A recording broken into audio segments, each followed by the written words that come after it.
হঠাৎ যদি কোনো একটি সুন্দরী মেয়ের আত্মা আপনার সামনে এসে বলে তাকে ছোট্ট একটা উপকার করতে হবে, বিনিময়ে আপনি যা চাইবেন তাই পাবেন, তবে এখানে ছোট্ট একটা শর্ত আছে। আপনি যত টাকা ওই ভূতের কাছ থেকে চেয়ে নেবেন ততই আপনার বাবার ক্ষতি হবে। শুনতে অদ্ভুত মনে হলেও নিজের বাবার জীবন বাজি রেখে ভয়ঙ্কর এক আত্মার সাথে এমনই এক ডিল করে বসে অ্যাডাম নামের এই নেশাখোর যুবক ছেলেটা।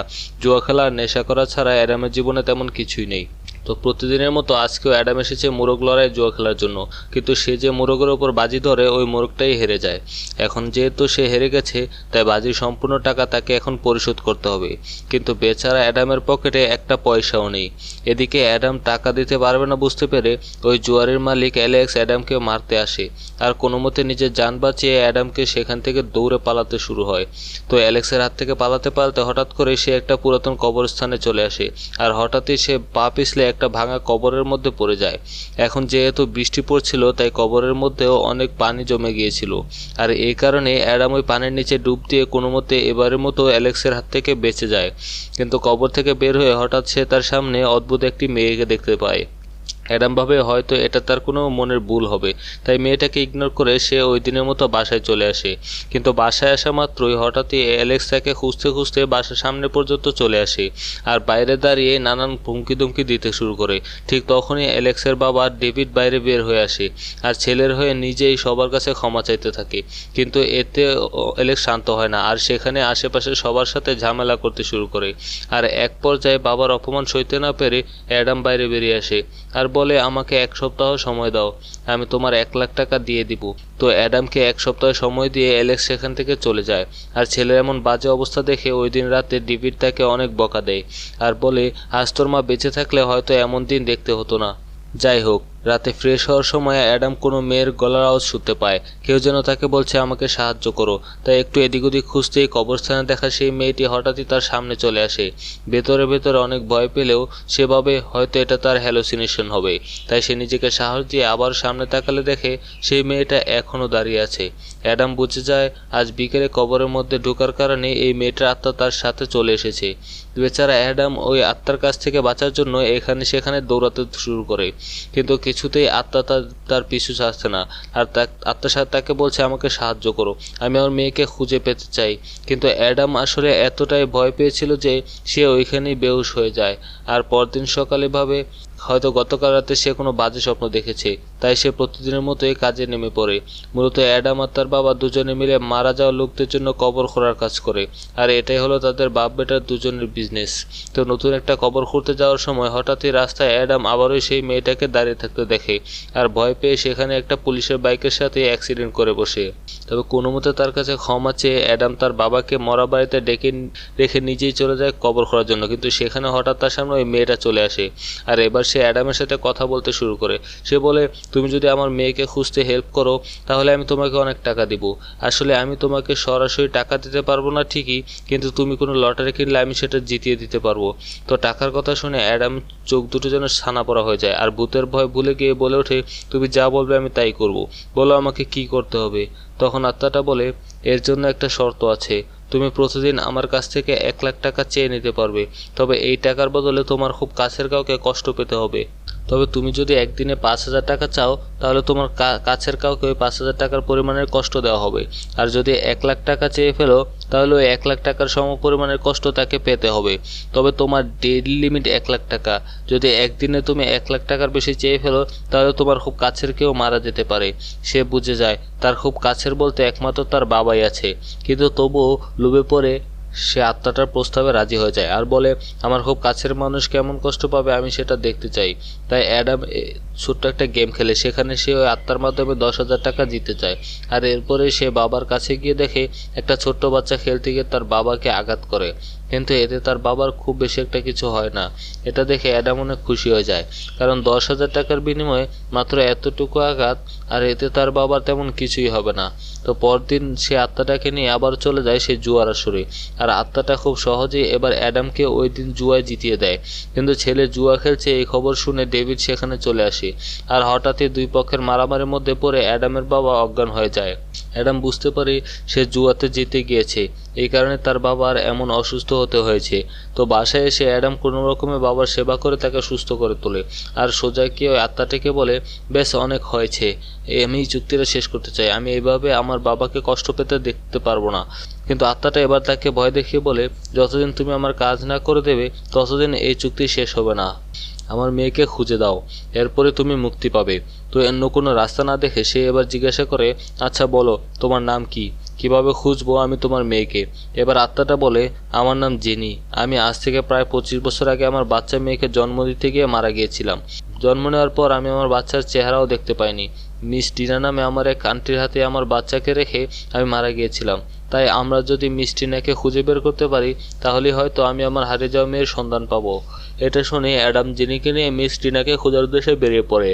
কিন্তু জেনি যে ঠিকানা জানতো সেটা তো 25 বছর আগের, আর সেখানে এখন অনেক বড় বিল্ডিং হয়ে গিয়েছে।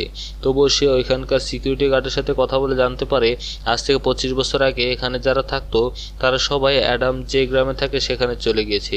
অর্থাৎ টিনা হয়তো অ্যাডাম যেখানে থাকে তার আশেপাশে কোথাও আছে। তবে গ্রামে গিয়ে অনেক খোঁজাখুঁজির পরেও অ্যাডাম কোথাও টিনা নামে সেই মহিলাকে খুঁজে পায় না। এদিকে অ্যালেক্সের কাছ থেকে জেনেও সেই 7 দিনও প্রায় শেষ হয়ে গেছে, কারণ 7 দিন পরে তাকে টাকাটা ফেরত দিতে হবে। তাই অ্যাডাম জেনিকে রিকোয়েস্ট করে সে যেন অন্তত তাকে 1 লক্ষ টাকা লটারি জিতিয়ে দেয়, যাতে সে অ্যালেক্সের সব টাকা পরিশোধ করতে পারে। তো জিনিও এতে রাজি হয়ে যায়, আর তার কথা মতো অ্যাডাম কয়েকটা লটারির টিকিট কিনে। এরপর প্ল্যান অনুযায়ী তারা দুজন সেই জায়গায় চলে যায় যেখানে লটারির বিজয়ীকে ঘোষণা করা হবে। কিন্তু জেনি সেখানে গিয়ে দেখে তার মতো আরও অনেক আত্মা অলরেডি এখানে আছে কোনো না কোনো মানুষকে জিতিয়ে দেওয়ার জন্য।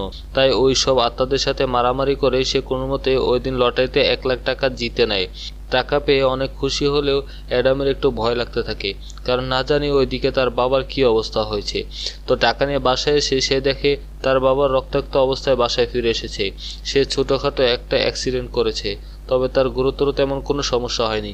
আর এটা দেখে তো অ্যাডামের আরও খারাপ লাগতে থাকে, আর বলতে থাকে আমার এমনটা করা একেবারে উচিত হয়নি। যাই হোক, এরপর সে ওই লটারি জেতা 1 লাখ টাকা একটা ছোট বক্সে রেখে লুকিয়ে রাখে। এটা দেখে জিনি বলে, এই টাকাটা দিয়ে তোমার ধার পরিশোধ করা উচিত, তুমি কেন টাকাটা লুকিয়ে রাখছো? তখন অ্যাডাম বলে, আমি আসলে ভবিষ্যতের জন্য এই টাকাগুলো জমা করছি। আসলে জুয়ায় জিতলে আমি সেই টাকা জমা করি, আর হেরে গেলে সেখান থেকে পালিয়ে চলে আসি। কিন্তু জেনি তাকে বোঝায় তার এমনটা করা একেবারে উচিত নয়। তবে সে জেনির কোনো কথাই শোনে না, আর তারপরেই অ্যাডাম বাথরুমে গিয়ে লুকিয়ে একটা নেশার ইঞ্জেকশন নিতে থাকে। এটা দেখে জেনি ভীষণ চিন্তায় পড়ে যায়, কারণ যদি কোনোভাবে অ্যাডাম মারা যায় তাহলে সে তার অপূর্ণ ইচ্ছা কোনোভাবে পূরণ করতে পারবে না। তো যাই হোক, পরদিন তারা দুজনে আবারও বেরিয়ে পড়ে টিনা নামে সেই মহিলাকে খোঁজার উদ্দেশ্যে। কিন্তু পথে হঠাৎই তারা অ্যালেক্সের দলবলের সামনে পড়ে যায়। অ্যাডাম কোনো মতে তাদের পিছু ছাড়াতে চাইলেও অ্যালেক্স যেন একেবারেই নাছোড়বান্দা। তাই বাধ্য হয়ে অ্যাডাম অ্যালেক্সকে তুলে নিয়ে সোজা পানির ভিতরে ফেলে দেয়। আর ঠিক তখনই সেখানে অ্যাডামের বাবা চলে আসে। ছেলের এমন কুকীর্তি দেখে অ্যাডামের বাবা একেবারেই হতাশ হয়ে পড়ে। বাসায় এসে সে ছেলেকে বলতে থাকে, বাবা এতগুলো টাকা তুমি কি করে দিবি? তখন অ্যাডাম বাধ্য হয়ে তাকে জেনি নামে ওই আত্মার মেয়েটার সমস্ত ঘটনা খুলে বলে। তবে সব কিছু শুনেও অ্যাডামের বাবা কিছুই বিশ্বাস করতে পারছিল না। তাই বাধ্য হয়ে অ্যাডাম তার বাবাকে নিয়ে সেই মোরগ লড়াইয়ে জুয়া খেলতে চলে যায়, আর একটা মুরগির ওপরে একেবারে 1 লাখ টাকা বাজি ধরে। অ্যাডাম জেনিকে জিতিয়ে দিতে বলে। এরা মূলত তার বাবাকে দেখিয়ে দিতে চাচ্ছে যে কিভাবে একটা ভূত তাকে সাহায্য করে। তবে গেম শুরু হতেই সেখানে হঠাৎ জেমস নামে একটা লোক চলে আসে, আর ওই লোকটাকে দেখে জিনি যেন এক মুহূর্তের জন্য থমকে যায়। আর ঠিক তখনই আমাদেরকে একটা ফ্ল্যাশব্যাক দেখানো হয়, যখন জেনি আর জেমস একটা রিলেশনশিপে ছিল। মূলত ডাক্তার বলেছিল জেনি পেটে একটা মেয়ে বাচ্চা আছে, কিন্তু জেমসের শুধুমাত্র ছেলে বাচ্চা দরকার ছিল। তাই সে জেনিকে ওই বাচ্চা মেরে ফেলতে বলে, কিন্তু জেনি কোনোভাবে নিজের বাচ্চা হত্যা করতে চাইছিল না। তাই জেনি জেমসকে ডিভোর্স দিয়ে সিঙ্গেল মাদার হতে চেয়েছিল। যাই হোক, জেমসকে এখানে দেখে জিনি আর নিজেকে কন্ট্রোল করতে পারে না, তাই সে নিজে জেমসকে অনেক মারার চেষ্টা করে, কিন্তু ভূত হওয়ার কারণে সে কিছুই করতে পারছিল না। এদিকে বাজিতে অ্যাডামের মুরগি আর হারতে বসেছে। সে চিৎকার করে জেনিকে বলতে থাকে, কিছু একটা করো, নাহলে তো আমি লাখ লাখ টাকার দেনায় পড়ে যাব। কিন্তু জেমসকে দেখে জেনি এতটাই রেগে গিয়েছিল যে সে অ্যাডামকে জেতানোর কথা ভুলে গিয়েছিল। আর যা হবার ঠিক সেটাই হয়, ওই বাজিতে অ্যাডাম হেরে যায়। এখন যেহেতু তাদের কাছে দেওয়ার মতো কোনো টাকা নেই, তাই বাধ্য হয়ে বাপ ছেলে দুজন মিলে সেখান থেকে কোনো মতে জীবন বাঁচিয়ে বাসায় চলে আসে। বাসায় এসে অ্যাডামের বাবা তাকে অনেক বকা দিতে থাকে আর বলে, কোথায় গেল তোর সেই আত্মা, আর ও 3 লক্ষ টাকা দেনা আমাদের কাঁধে চেপে বসেছে, কিভাবে শোধ করবো আমরা এতগুলো টাকা, তোর মতো ছেলে থাকার চাইতে না থাকাই ভালো ছিল। সে আরও বলে, আজ থেকে তোর জুয়া খেলা বন্ধ, আর আমি সবসময় তোকে চোখে চোখে রাখবো। তো যাই হোক, পরদিন তারা দুজন মিলে আবারও কবর খোঁড়ার কাজে যায়। কিন্তু এখন বাবা ছেলের মধ্যে কেমন যেন অদ্ভুত একটা দূরত্ব তৈরি হয়ে গেছে। আর দূর থেকে জেনি এই সব কিছু দেখে বুঝতে পারে যে তার কারণে অ্যাডামের জীবনটা বদলে গেছে। তাই জেনি এবার অ্যাডামের কাছে এসে ক্ষমা চায় আর বলে, আমাকে আরেকটা সুযোগ দাও, আমি আমার ভুল শুধরাতে চাই। তাই আজকের জন্য তোমার লিমিট 2 লাখ টাকা। আমি তোমাকে 2 লাখ টাকা জিততে সাহায্য করব, কিন্তু বিনিময়ে তোমার বাবা 1 লক্ষ টাকার শাস্তি পাবে। সবকিছু শুনে অ্যাডাম জিনির কথায় রাজি হয়ে যায়, আর তারা দুজন আবারও চলে যায় সেই মুরগ লড়াইয়ের মাঠে, আর একটা মুরগির ওপর 2 লক্ষ টাকার বাজি ধরে। অ্যাডাম চুপচাপ বসে থাকে, কারণ জেনি তাকে সাহায্য করবে। জেনি তাকে সাহায্য করতে যাবে, আর ঠিক তখনই হঠাৎ জেনি কিনারা এসে মহিলাটাকে সেখানে দেখতে পায়। সে অ্যাডামকে চিৎকার করে বলতে থাকে, টিনার সাথে কথা বলো, না হলে সে চলে যাবে। কিন্তু অ্যাডাম তো মুরগ লড়াইয়ের ঠিক দিকে এই সমস্ত ফোকাস দিয়ে রেখেছে। তাই জেনি বাধ্য হয়ে একা একাই টিনা নামে ওই মহিলার পিছনে পিছনে চলে যায়। আর এদিকে বেচারা অ্যাডাম এবারও 2 লাখ টাকা হেরে যায়। ঠিক তখনই সেখানে আবারও অ্যালেক্স চলে আসে যে নিজের পাওনা টাকা নেওয়ার জন্য। তো জুয়ায় হেরে অ্যালেক্সের কাছ থেকে বাঁচতে আবারও দৌড়াতে শুরু করে, আর অ্যালেক্সের হাত থেকে বাঁচতে কোনো মতে একটা উঁচু ব্রিজ থেকে পানিতে লাফ দিয়ে পড়ে সে। এটা দেখে অ্যালেক্স সোজা চলে আসে অ্যাডামের বাবার কাছে আর বলে, তোমার ছেলে তো ব্রিজ থেকে পড়ে গিয়েছে, যদি মারা যায় তাহলে ওর সব টাকা তোমাকেই শোধ করতে হবে। ছেলের বিপদের কথা শুনে ডেভিড দৌড়ে চলে যায় ঘটনাস্থলে, আর সেখানে গিয়ে দেখে অ্যাডাম কোনো মতে পানির উপরে উঠে এসেছে, আর সে পকেট থেকে একটা ইঞ্জেকশন বের করে ড্রাগ নেওয়ার চেষ্টা করতে থাকে। আর এমন দৃশ্য দেখে যেন ডেভিড নিজের চোখকেই বিশ্বাস করতে পারে না। জুয়া খেলার পাশাপাশি তার ছেলে এখন নেশাও করছে। একজন বাবা হিসেবে ডেভিড যেন ভেতর থেকে ধীরে ধীরে শেষ হয়ে যাচ্ছিল। তো এরপর বাসায় এসে ডেভিড বাধ্য হয়ে ছেলের হাতে পায়ে শিকল পরিয়ে বসে রাখে, যাতে অ্যাডাম আর কোনোভাবে জুয়া খেলা কিংবা নেশা করতে না পারে। তবে তার বাবা সেখান থেকে যাওয়ার পর পাশের বাড়ির এক মহিলার সাহায্যে অ্যাডাম কোনো মতো বাথরুমে যায়, আর সেখানে গিয়ে লুকিয়ে রাখা সেই ড্রাগ আবারও নিতে শুরু করে। এটা বুঝতে পেরে তার বাবাও সেখানে চলে আসে, আর অনেকক্ষণ ওই মহিলার সাথে হাতাহাতি করার পর কোনো মতে অ্যাডাম সেখান থেকে পালিয়ে যায়। ছেলের এমন করুণ পরিণতি দেখে ডেভিড এবার ভাবতে থাকে, আমার হয়তো মরে যাওয়াই ভালো। এদিকে টিনা নামে সেই মহিলার পিছু করতে করতে জিনি তার বাসায় চলে আসে, আর ঘরে ঢুকে দেখে সেখানে সেই ছোট্ট বাচ্চা মেয়েটার ছবি দেওয়ালে ঝুলানো আছে। মানে জেনি সে বাচ্চা হয়তো এখন আর বেঁচে নেই। এটা দেখে জেনির প্রচণ্ড খারাপ লাগে, আর কাঁদতে কাঁদতে আবার সে অ্যাডামের কাছে চলে আসে। কিন্তু তাকে দেখে অ্যাডাম আরও অনেক রেগে যায় আর বলে, তোমার কারণে আমি আরও অনেক টাকা ঋণ হয়ে গিয়েছি, এখন এতগুলো টাকা আমি কিভাবে পরিশোধ করব। তখন জেনি কাঁদতে কাঁদতে বলে, আমি টিনাকে খুঁজে পেয়েছিলাম, তাই তার পিছনে চলে গিয়েছিলাম, কারণ আমার ভয় হচ্ছিল তাকে হারিয়ে ফেললে হয়তো আর কখনোই খুঁজে পেতাম না। কিন্তু 25 বছর ধরে আমি আবার জেনিকে খুঁজে বেড়াচ্ছি, সেই মেয়েটা আর বেঁচে নেই। আর এই কথা শুনে বেচারা অ্যাডাম একেবারেই কষ্টে কেঁদে ফেলে। তাই সে এবার জেনিকে সাথে নিয়ে টিনা নামে সেই মহিলার বাসায় যায়, কিন্তু সেখানে গিয়ে দেখে দুর্ভাগ্যবশত ওই মহিলা মারা গেছে। এখন টিনার সামনে আর কোনো পথ খোলা নেই, কারণ একমাত্র এই মহিলার মাধ্যমেই সে তার মেয়ের ব্যাপারে জানতে পারত। তার মেয়েটা এই পৃথিবীতে আদৌ বেঁচে আছে কিনা বা কিভাবে মারা গেছে, সে প্রশ্নগুলোর উত্তর সে আর কখনোই পাবে না। তো এরপর জেনি অ্যাডামের কাছে ক্ষমা চায় আর বলে, আমার কারণে তোমার জীবনটা ধ্বংস হয়ে যাচ্ছে। তোমার বাবা খুবই ভালো মানুষ, এসব জুয়া ছেড়ে দিয়ে তুমি তোমার বাবার কথা মতো চলো। তখন অ্যাডাম বলে, আমি বাধ্য হয়ে জুয়া খেলি, কারণ জুয়া খেলতে গিয়ে যদি আমি মারাও যাই তাহলেও আমার কিছুই যায় আসে না, কেননা এমনিতেও কদিন পর আমি মারা যাব। আমি জুয়া এজন্যই খেলি, যাতে যতদিন বাঁচি ততদিন কিছু টাকা জোগাড় করে সেগুলো যেন আমার বাবার জন্য রেখে যেতে পারি। এগুলো শুনে জেনি বলে, তুমি কি বলছো, আমি কিছুই বুঝতে পারছি না। তখন অ্যাডাম বলে, আসলে আমার ক্যান্সার হয়েছে, আর আমি যে ইঞ্জেকশন নিয়েই ওটাই আমার ক্যান্সারের ওষুধ। ডক্টর আমাকে বলেছে আমি খুব বেশি দিন বাঁচবো না, কিন্তু বাবাকে এসব বললে সে অনেক ভেঙে পড়বে। তাই আমি চেষ্টা করছি যেন বাবার জন্য কিছু করতে পারি। তাছাড়া আমি অন্য কাজ করারও চেষ্টা করেছি, কিন্তু আমার এই অসুস্থতার কারণে আমি কোনো কাজই করতে পারি না। এই কথা শুনে জিনি এবার প্রচণ্ড কষ্ট পায়। সে এতদিন যে অ্যাডামকে অনেক খারাপ মনে করত, তাকে আজ একদম ফেরেশতার মতো মানুষ বলে মনে হচ্ছে তার কাছে। তো এরপর জিনি অ্যাডামকে বলে, তুমি তোমার বাবাকে সব সত্য কথা বলে দাও, দেখো সে তোমাকে অনেক মাফ করে দেবে। তো তার কথা মতো বাসায় গিয়ে তার বাবার সামনে দাঁড়ায় অ্যাডাম। কিন্তু তাকে দেখে তার বাবা তাকে মারতে শুরু করে আর বলে, কোন সাহসে তুই আবারও বাসায় ফিরে এসেছিস। দূরে দাঁড়িয়ে থাকা জিনিও সবকিছু দেখছিল আর চিৎকার করে বলতে থাকে, প্লিজ তুমি তোমার বাবাকে সত্যিটা বলে দাও। অ্যাডাম কোনো কথা না বলে চুপচাপ মার খেতে থাকে আর এক পর্যায়ে তার মাথা ফেটে রক্ত বেরোতে শুরু করলে তার বাবা তাকে বুকে টেনে নিয়ে কাঁদতে থাকে, কিন্তু ততক্ষণে অ্যাডাম মার খেয়ে বেহুশ হয়ে গিয়েছে। তাই দ্রুত অ্যাডামের বাবা তাকে হাসপাতালে নিয়ে যায় আর সেখানে গিয়ে রিপোর্ট এসে জানতে পারে তার ছেলের ক্যান্সার হয়েছে। এটা শুনে এক মুহূর্তের জন্য বাবার মাথায় যেন আকাশ ভেঙে পড়ে। ছেলের এমন দুরবস্থার জন্য নিজেকে দোষ দিতে থাকে। এদিকে ডাক্তার বলেছে 15 লক্ষ টাকা হলে অ্যাডামের চিকিৎসা করানো যাবে। তাই ডেভিড জেমস নামে সেই লোকটার কাছে যায় নিজের জমির দলিল নিয়ে আর বলে, আমার এই জমি আর বাড়ির বিনিময়ে আমাকে 15 লক্ষ টাকা দিন। কিন্তু জেমস তাকে বলে, তোমার এই জমির মূল্য মাত্র 7 লক্ষ টাকা, এর বেশি আমি তোমাকে দিতে পারবো না। এখন যেহেতু ডেভিডের হাতে আর কোনো উপায় নেই, তাই সে বাধ্য হয়ে তার সমস্ত ঘরবাড়ি মাত্র 7 লক্ষ টাকায় জেমসের কাছে বিক্রি করে দেয় আর এরপর তার নিজের ঘরেই ভাড়াটের মতো থাকতে শুরু করে। এর কয়েকদিন পর হঠাৎই জেমস তার দলবল নিয়ে অ্যাডামদের বাসায় আসে আর অ্যাডামকে মারতে শুরু করে, কারণ 1 মাস হয়ে গিয়েছে তারা এখনও জেমসকে বাসা ভাড়া দেয়নি। তখন ডেভিড বলে, আমাদেরকে কিছু সময় দাও, আমরা অবশ্যই তোমার ঘর ভাড়া দিয়ে দিব। এই কথা শুনে অ্যাডাম একেবারে আকাশ থেকে পড়ে, কারণ সে নিজেও জানতো না তার চিকিৎসার জন্য তার বাবা অলরেডি এই বাড়ির ঘর সব বিক্রি করে দিয়েছে। এটা জানতে পেরে অ্যাডাম অনেক কষ্ট পায়, কারণ এতদিন সে চেষ্টা করছিল যেন মৃত্যুর পর তার বাবা একটু হলেও শান্তিতে থাকে, কিন্তু এখন তার বাবা তার জন্যই বাড়িঘর সব বিক্রি করে দিয়েছে। তো পরিস্থিতি সামাল দিতে অ্যাডাম এতদিন যে টাকাগুলো জোগাড় করে রেখেছিল সেই টাকা জেমসের হাতে তুলে দেয়। তো জেমসের দলবল সেখান থেকে চলে গেলে অ্যাডাম তার বাবার ওপর অনেক রাগ দেখায় আর বলে, তোমার এটা করা একদম উচিত হয়নি। তো ছেলেকে শান্ত করার জন্য তখন ডেভিড বলে, তুমি না বলেছিলে তোমার সাথে একটা আত্মা আছে, সে যে তোমাকে সাহায্য করে, তাহলে চলো শেষবারের মতো একটা গেম খেলা যাক।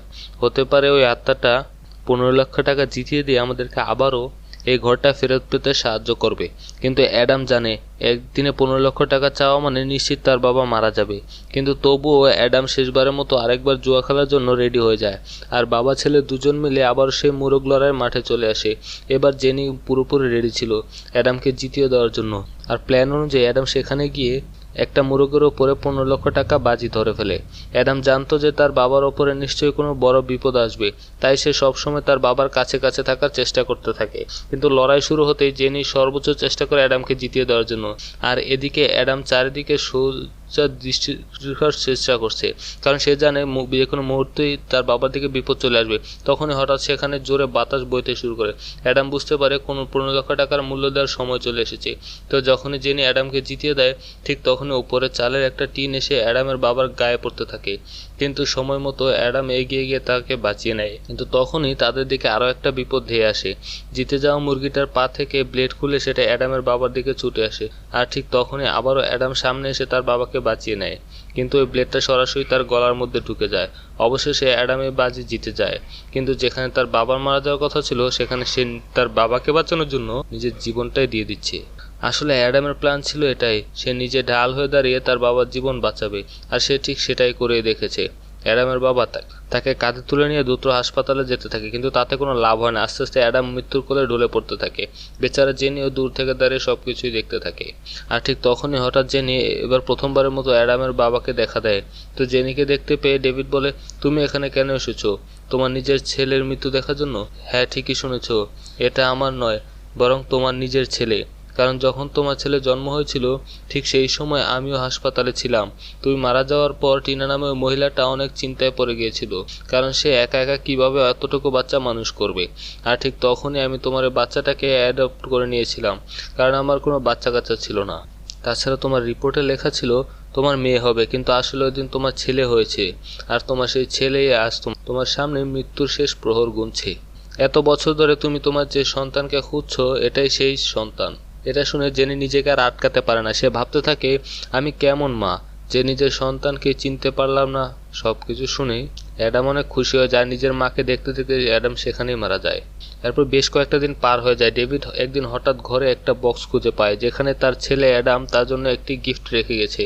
সেখানে লেখা ছিল, আমার জীবনের সবচেয়ে মূল্যবান সম্পদ।